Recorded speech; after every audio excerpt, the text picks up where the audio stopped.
silent.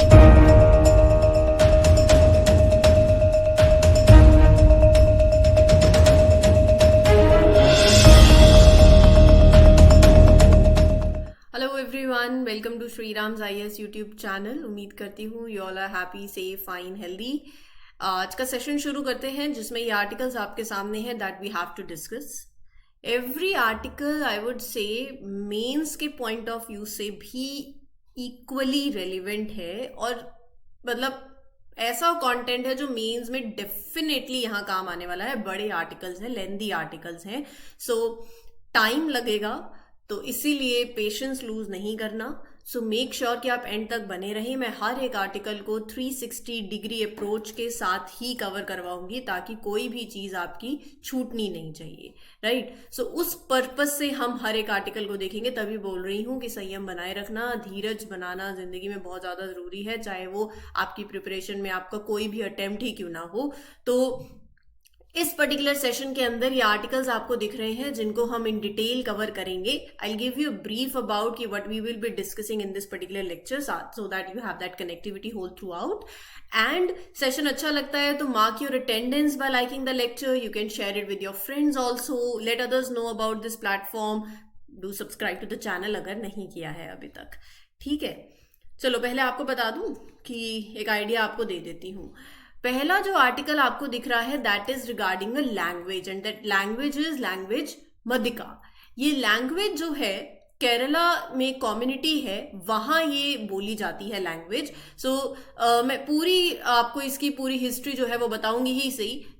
Chakalia community है, जैसे जैसे आगे बढ़ेंगे वैसे आपको पता चलेगा। सो वो जो कम्युनिटी है ना, अब न्यूज में इसलिए है बिकॉज दिस कम्युनिटी जो ये केरला की कम्युनिटी है is grappling with the loss of this unique language मदिका।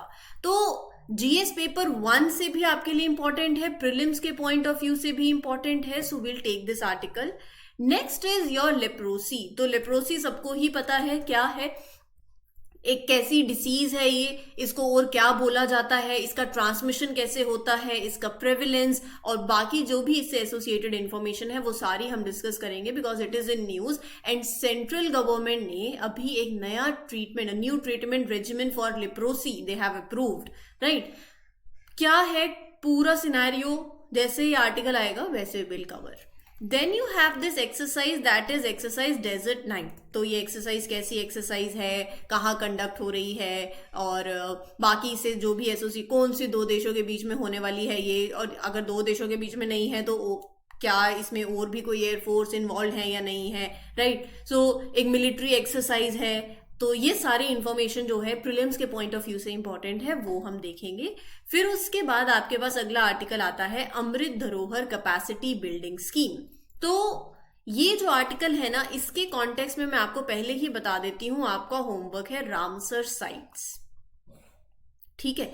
क्यों? क्योंकि अगर आप यूपीएससी के प्रीवियस ईयर पेपर उठाओगे, यूपीएससी ने 2022-23 में और उससे पहले भी 2019 में यूजुअली यूपीएससी वेटलैंड्स और रामसर साइट से सवाल उठाती है, स्टेटमेंट बेस्ड उठाती है।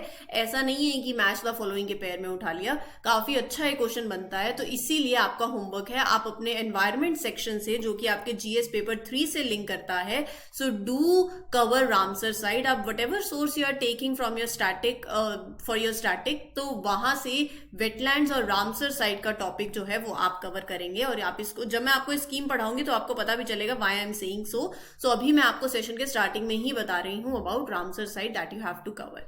फिर उसके बाद ये ना एक एडिटोरियल रहा है और इंपॉर्टेंट है, और यहां आप अपने जीएस पेपर 3 से भी लिंक कर सकते हो इसको। मैं आपको नंबर ऑफ पॉइंट्स दूंगी इस पर्टिकुलर आर्टिकल को लेके। आर्टिकल है the problem with India science management. तो ये आर्टिकल बात किसके बारे में कर रहा है? अगर यहाँ पर हम साइंस मैनेजमेंट की बात कर रहे हैं तो इसमें इसका हर एक पहलू जो है ना वो इंपॉर्टेंट है कि इंडिया के साइंटिफिक प्रोग्रेस के अंदर क्या क्या ऑब्स्टेकल्स हैं। कुछ हिस्टोरिकल रूट्स को भी हम यहाँ पर एड्रेस करेंगे।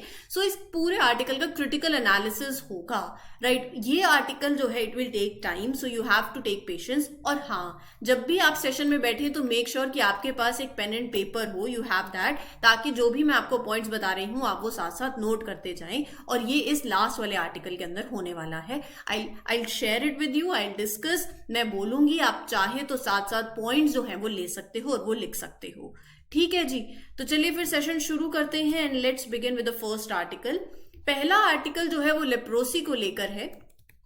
आप इसको अपने जीएस पेपर 3 से भी लिंक कर सकते हो। तो leprosy is also called as Hansen's disease, वो मैं आपको बताऊंगी अभी। बट लेप्रोसी इसलिए न्यूज में है क्योंकि सरकार ने हाल ही में अप्रूव किया है एक new treatment regimen for leprosy, aiming to stop its transmission at sub-national level by 2027, that is 3 years ahead of UN Sustainable Development Goals। तो लेप्रोसी क्या है? लेप्रोसी को आप हेंसन्स डिसीज भी बोलते हो, it is also known as leprosy. It is an infection, एक ऐसा इन्फेक्शन है that is caused by slow growing bacteria. तो सबसे पहले तो ये बैक्टीरिया से होने वाला इन्फेक्शन है and that is called Mycobacterium leprae. तो ये कैसे होता है वो मैंने आपको बता दिया, ये बैक्टीरिया से होने वाला है। It can affect different parts of the body like nerve, skin, eyes, lining of the knows, तो ये इसको इफेक्ट करता है। नाउ लेप्रोसी के इफेक्ट्स की अगर बात करूं तो leprosy can lead to skin ulcers, they can nerve the damage, muscle weakness होगी, और अगर ट्रीटमेंट नहीं किया तो it can cause disfigurement and मतलब it can cause significant disability, right. तो अर्ली ट्रीटमेंट में prevent additional tissue damage and stop it from spreading further. बिल्कुल है, अर्ली ट्रीटमेंट की इंपॉर्टेंस ही यही है। अगर आप ट्रीटमेंट अर्ली ले लेते हो, it is very crucial because it will prevent more damage, वो नहीं होगा दैट टू द टिश्यूज, और ये डिसीज जो है वो आगे फैलेगी भी नहीं, राइट। सो अब जब मैं बोल रही हूँ कि आगे नहीं फैलेगी तो लेप्रोसी स्प्रेड कैसे होती है, how this disease is transmitted, transmission of leprosy through tiny droplets and that come out of the nose and mouth। कोई भी infected person है तो जब वहां से यहां ऐसे ट्रांसमिशन होता है, right. So to catch leprosy you need तो क्या ही होगा, अगर किसी को अनट्रीटेड लेप्रोसी है ओवर सेवरल मंथ्स, सो यहां होगा क्या, the disease is transmitted through the droplets from that infected person। so prolonged, लंबे समय से अगर आपका किसी के साथ ऐसा close contact रहा है जो कि untreated है with leprosy, so वहां से आप disease ले सकते हो, वो transmission हो सकता है। so the disease is not spread through casual contact with the person who has leprosy like shaking hands, hugging, sharing meals or sitting next to each other। the patient stop transmitting the disease when they begin treatment। तो जब इलाज शुरू हो जाएगा तो obviously जो transmission है वो रुक जाएगा। सो ऐसे अगर आपने किसी के साथ हाथ मिला लिया, किसी को गले लगा या किसी के साथ मील शेयर किया तो ऐसे लेप्रोसी नहीं होता है। So it comes out of the nose and mouth of that infected person, but prevention is better than cure.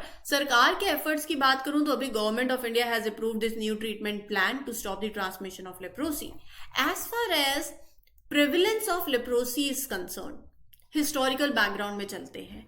It is one of the oldest disease known to the humans, और इसका पहला reference अगर आप देखो तो 600 BC में इसका पहला रेफरेंस आपको देखने को मिला है।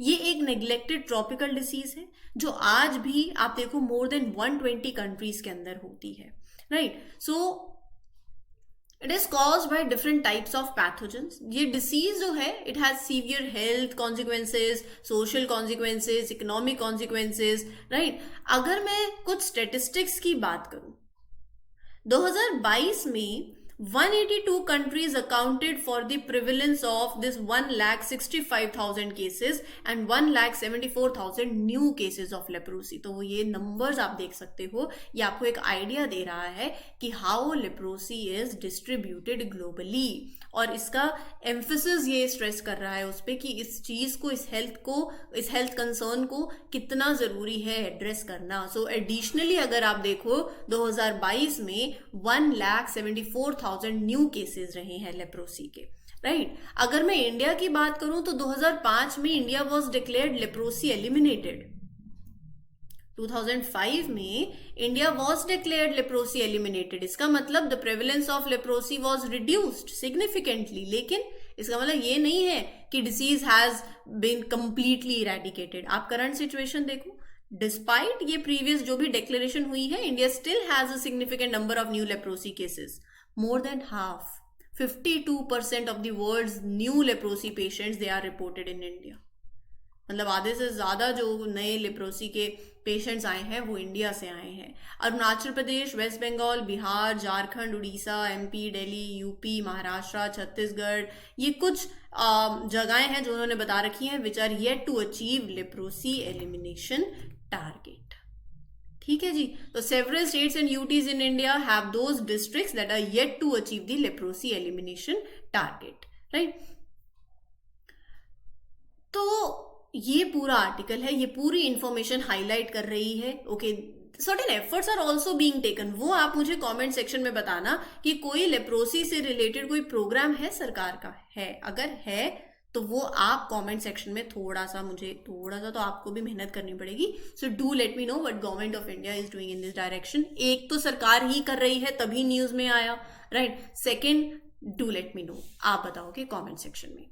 Next is your exercise desert night. कैसी एक्सरसाइज है, कौन कौन इन्वॉल्व है, वो सारी बातें आपके प्रीलिम्स के लिए इंपॉर्टेंट है। So this exercise desert night एक जॉइंट मिलिट्री एक्सरसाइज है जिसमें Indian air force, French air and space force और यूएई एयरफोर्स इन्वॉल्व है। इंडिया, फ्रेंच और यूएई, ठीक है जी। तो जो एक्सरसाइज है it took place over Arabian sea with Indian Air Force operating from the bases in India. इसका मेन पर्पस क्या है एक्सरसाइज का? So the primary goal of this exercise was to enhance, हर एक एक्सरसाइज का purpose यही है ना कि कॉपरेशन बढ़ाया जाए, इंटर ऑपरेबिलिटी बढ़ेगी between the air forces of India, France and UAE. So during the exercise, जो air forces हैं of these three countries, they work together in coordinated air operations. They conduct joint maneuvers, training and simulations ताकि अपनी ability को improve करें और एक obviously you need to make sure कि you improve your ability and you work seamlessly, है ना। तो यही इसका purpose है, ठीक है जी। सो दिस एक्सरसाइज, ऐसी जो एक्सरसाइजेज हैं लाइक दिस पर्टिकुलर एक्सरसाइज, ये आपकी सिर्फ मिलिट्री कैपेबिलिटीज को ही नहीं बढ़ा रही है बट दोनों देशों, मतलब जितने भी पार्टिसिपेटिंग नेशंस हैं उनके बीच में आपके जो डिप्लोमेटिक टाइज हैं वो भी बिल्ड करती है। So it showcase the commitment to mutual understanding, commitment to cooperation among India, France and UAE. Prelims के लिए इंपॉर्टेंट है। Next is your Amrit Dharohar capacity building scheme. सरकार जो है क्या कर रही है तभी हम पढ़ रहे हैं। So it is a government initiative, Amrit Dharohar capacity building scheme, to transform the way tourism is conducted, जो अपना इकोलॉजिकली सेंसिटिव वेटलैंड्स है ना। तो सरकार का ये इनिशिएटिव है टू ट्रांसफॉर्म द वे जिस तरीके से टूरिज्म कंडक्ट हो रहा है at ecological sensitive wetlands over the next 3 years। So main goal क्या है? To bring about positive changes, ऐसे changes that benefit environment, local communities, और वो मोर सस्टेनेबल भी हो और वैल्यूएबल हो। वैल्यूएबल मतलब दे वैल्यू द नेचर और टूरिज्म का आप समझो ऐसे प्रैक्टिसेस को साथ में, how you will bring a positive change in the tourism practices. So Amrit Dharohar capacity building scheme बता दिया क्या है। ये इनिशिएटिव जो है it was launched in 2023। Aim क्या था? To revolutionise tourism practices at ecologically sensitive wetlands, particularly Ramsar sites. तभी मैंने आपको होमवर्क दिया है रामसर साइट्स का, जैसे कि उड़ीसा की चिलिका लेक, हरियाणा की सुल्तानपुर बर्ड सेंचुरी। तो होमवर्क यहीं से आपको क्लियर हो जाना चाहिए, इंडिया की रामसर साइट्स कवर करनी है आपको। Now, as far as Amrit Dharohar capacity building scheme is concern, ये कोलैबोरेटिव एफर्ट है। ये एक कोलैबोरेटिव एफर्ट है। एक तरफ है आपकी टूरिज्म की मिनिस्ट्री और एक तरफ है environment, forest and climate change की मिनिस्ट्री। सो ये जो स्कीम है इसको इम्प्लीमेंट किया जाएगा ओवर द नेक्स्ट 3 years, 2023 के बाद अगले 3 सालों के लिए, ताकि इसका पर्पस क्या है कि आप वेटलैंड्स का ऑप्टिमल यूज करें and to encourage that optimal use, biodiversity enhance करना। तो ये सारा इसका फोकस एरिया है, राइट। ऑब्जेक्टिव है to enhance biodiversity, the amount of carbon that is stored in an ecosystem, carbon stock, eco tourism opportunities, इनको enhance करना, and everything will generate income for the local communities. So the key focus of this scheme is to shift from what? Traditional model of the tourism to a sustainable approach, a high value nature tourism to strategically have this transition from high volume tourism to high value nature tourism, जो कि होता है at ecologically sensitive sites. Now um आपको clear हो गया होगा कि the primary goal of this scheme is to create better opportunities for people in local communities. How? By tapping into the potential of nature tourism at Ramsar sites. So the scheme is being put into action. तो यहाँ पर implementation approach अगर आप देखो तो बहुत central government की ministries, agencies, state wetland authorities, network of formal and informal institutions and individuals, they all are working together for this common cause, right? Aim is to enhance the livelihood opportunities for local communities through harnessing the nature tourism potential of Ramsar sites across India. 16 different Ramsar sites से 5 have been chosen for this particular project, and the selected pilot sites वो कौन कौन सी हैं? Sultanpur national park Haryana का, Bhitarkanika mangroves and Chilika lake Orissa, Sirpur and Yashwant Sagar in Madhya Pradesh. तो ये areas आप map में लोकेट करोगे. So the scheme include training programme for the participants in the form of alternative livelihood programme. ठीक है, तो दिस प्रोग्राम इन्वॉल्व एक 30 आवर की ट्रेनिंग होगी for 15 days, and another training initiative is Paryatan Navik certificate, which is a certification program for the boatman specifically for the tourism.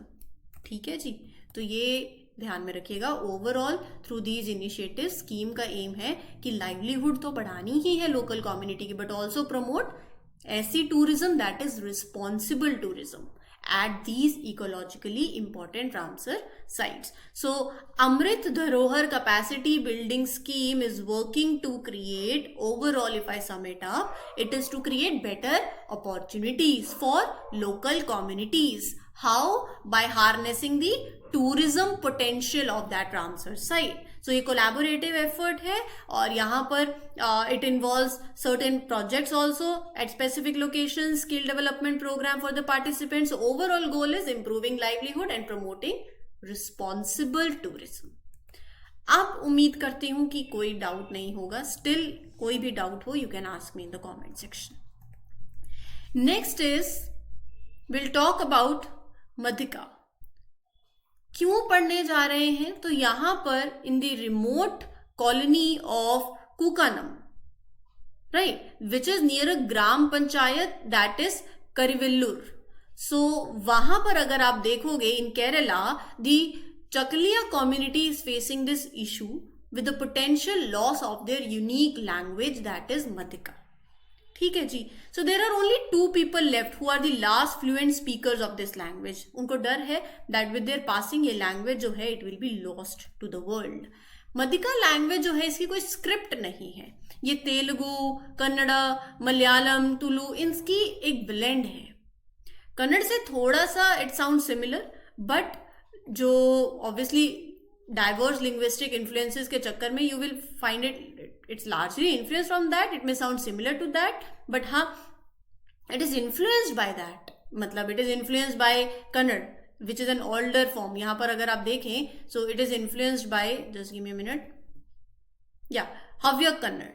Madhika is largely influenced by Havyak Kannada, which is an older form of Kannada. So the neglect of Madhika is attributed to the social stigma that is associated with the community. तो basically बात वो ये है कि सिर्फ 2 लोग हैं in the community that are left and who are the fluent speakers of Madhika. और डर ये है कि अगर वो चले गए तो उनके बाद ये लैंग्वेज जो है वो it will be lost forever. The neglect of Madhika is linked to the social stigma जो कि associated है with this community who were considered untouchables in the past. ये एक पॉइंट है. So written no script is there ना. So due to the lack of written script and the fact कि older speakers जो रहे हैं they are passing away, so there is a risk कि Madhika may not survive beyond these remaining individuals. It is on the verge of extinction. आप ऐसे लगा लीजिए. Now as far as this community is concerned, ये जो community है इसके बारे में पढ़ लेते हैं.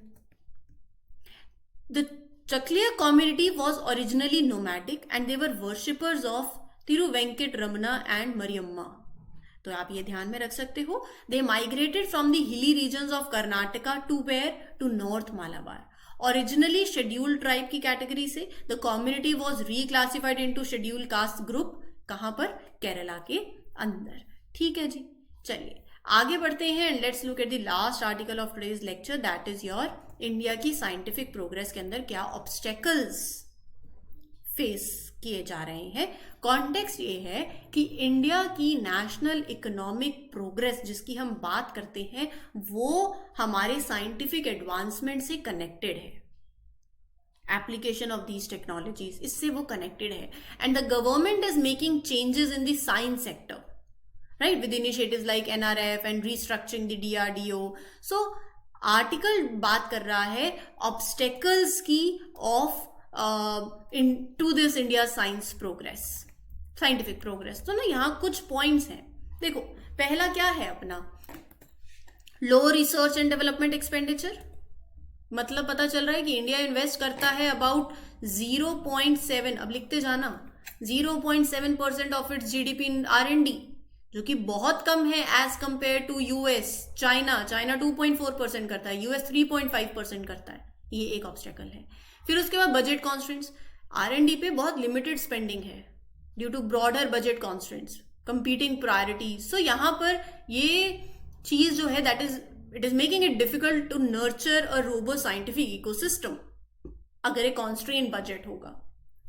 तीसरा, current scientific administration is facing challenges in identifying कि ये हाई इम्पैक्ट प्रोजेक्ट है, in investing in those high impact projects, मतलब in areas like space exploration हो गया, nuclear energy, genomics, robotics, AI, India lags behind, right. So inability of current scientific administration in budget allocation, lack of strategic planning and execution beyond budget। आप देखो, so the challenge extends to एक strategic planning होनी चाहिए। India struggles to adopt swiftly to the emerging technologies, right, and allocating the resources judiciously, resource allocation judiciously करना बहुत important है, तो वहां we are lagging behind in the crucial fields। Long term funding होना next point है, इसके बाद के और पॉइंट्स मैं आपके साथ शेयर कर रही हूं।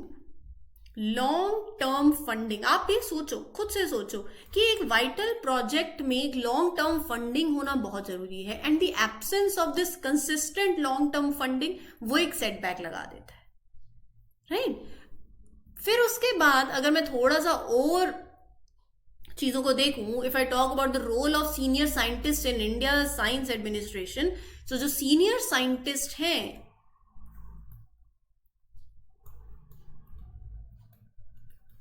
सीनियर साइंटिस्ट इन इंडिया, उनकी रिस्पॉन्सिबिलिटीज बहुत डाइवर्स है, academic work, managing the finances, participating in committees, seeking administrative roles also. तो इतना ब्रॉड फोकस अगर होगा तो definitely it will lead to inefficiencies, है ना।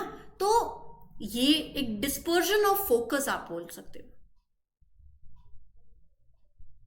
Right. So managing the institutions, allocating resources, making organisational decisions, right, it involves specific skills that may not be naturally present in those accomplished scientists। तो ये एक point हो सकता है। तो उसके बाद scientist also may not receive thorough training to make an administrative role, उसके लिए भी स्किल्स चाहिए, like choosing the right metrics, handling conflict of interest, setting the priorities. Administration involves proper balancing time, cost, precision, skills, right, so ye lack of that comprehensive training, it can also be a point of yours।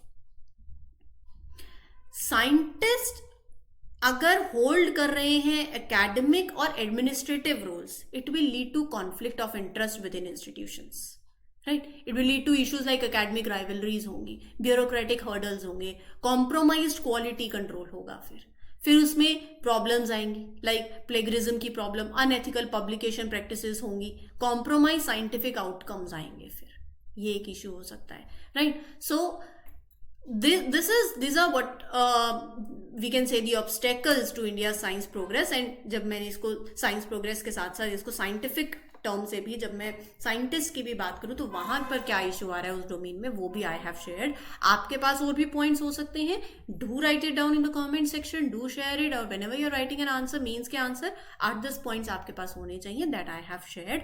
कोई और doubt हो, you can ask me in the comment section. This is your mentor Arzoo Kakkar signing off for this lecture.